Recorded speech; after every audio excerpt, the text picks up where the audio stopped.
आज हम बात करने जा रहे हैं Doctor Strange in Multiverse of Madness की post credit scene and ending की। अब यदि मैं पहले एंडिंग की बात करूं तो आपने देखा होगा कि डॉक्टर स्ट्रेंज वांडा के द्वारा फैलाए रायते को समेटकर जब झूमते हुए जा रहे होते हैं, अचानक ही क्या होता है, उनको रास्ते में सिर में बहुत ज्यादा पेन होना स्टार्ट हो जाता है और जब वो चिल्लाते हैं तब हमें उनके फोरहेड पर थर्ड आई देखने को मिलती है और इसी के साथ मूवी का एंड हो जाता है। वैसे डॉक्टर स्ट्रेंज की थर्ड आई हमने सिनिस्टर स्ट्रेन के फोरहेड पर भी देखी थी। वहां हमें पता लगता है कि सिनिस्टर स्ट्रेन को थर्ड आई डार्क मैजिक के यूज करने की वजह से मिलती है, क्योंकि डार्क मैजिक के यूज करने से उनके अंदर कुछ करप्शन आ जाती है और जैसे कि हमें पता है वांडा को रोकने के लिए डॉक्टर स्ट्रेंज ने ड्रीम वॉक की थी, जिसकी वजह से उनको थर्ड आई मिल जाती है। बट अब सवाल आता है कि डार्क मैजिक को तो वांडा ने भी यूज किया था बट उसे तो थर्ड आई मिली नहीं, तो डॉक्टर स्ट्रेंज के केस में ऐसा क्या हुआ कि उनको थर्ड आई मिल गई। तो गाइस मैं आपको बता दूं कि जो से ये डार्क मैजिक की करप्शन है वो हर पर्सन के लिए अलग अलग वर्क करती है। जैसे कि आपने देखा होगा कि डॉक्टर स्ट्रेंज को थर्ड आई मिल जाती है एज अ करप्शन, और यदि मैं विचेस की बात करूं जैसे कि अगैथा या फिर वांडा,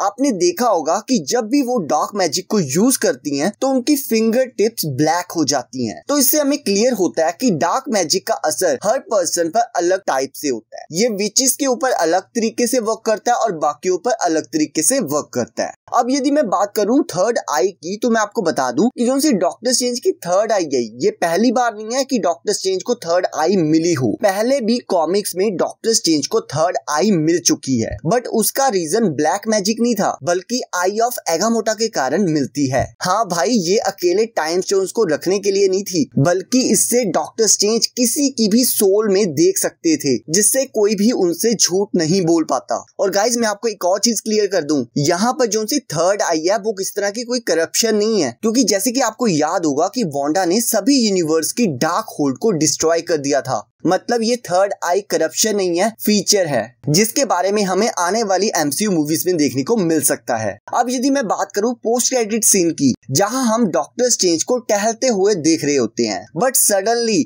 उनके पीछे एक मोहतरमा आ जाती है। अब यदि मैं इस मोहतरमा की बात करूं तो ये है मार्वल कॉमिक्स की क्लेया, जो कि डोरमामू की भांजी है। ये वैसे डोरमामू के साथ डार्क डायमेंशन में ही रहती है, बट जब डॉक्टर स्ट्रेंज डोरमामू को डार्क डायमेंशन में हरा देते हैं तब क्लेया डॉक्टर स्ट्रेंज से इम्प्रेस हो जाती है और डोरमामू को छोड़कर डॉक्टर स्ट्रेंज की मदद करने लगती है और आगे जाकर उनकी शादी हो जाती है। अब यहाँ क्लेया कहती है कि तुमने इनकर्जन कर दिया है और हमें इसे फिक्स करना होगा। जैसे कि आपको याद होगा कि जब भी कोई ड्रीम वॉक करके दूसरी डायमेंशन में जाता है और वहां पर जाकर किसी तरह का कोई कांड कर देता है, तब दोनों डायमेंशन या फिर उनमें से एक डायमेंशन डिस्ट्रॉय हो जाती है। अब क्लेया एक मिस्टिंग डैगर को निकालती है और उससे एक पोर्टल ओपन करती है जो कि सीधा डार्क डायमेंशन में खुलता है और वो डॉक्टर स्ट्रेंज को कहती है कि तुम्हें कहीं डर तो नहीं लग रहा, और डॉक्टर स्ट्रेंज स्टाइल दिखाते हुए अपने सॉर्सर के रूप में आ जाते हैं और उनकी थर्ड आई भी ओपन हो जाती है और कहते हैं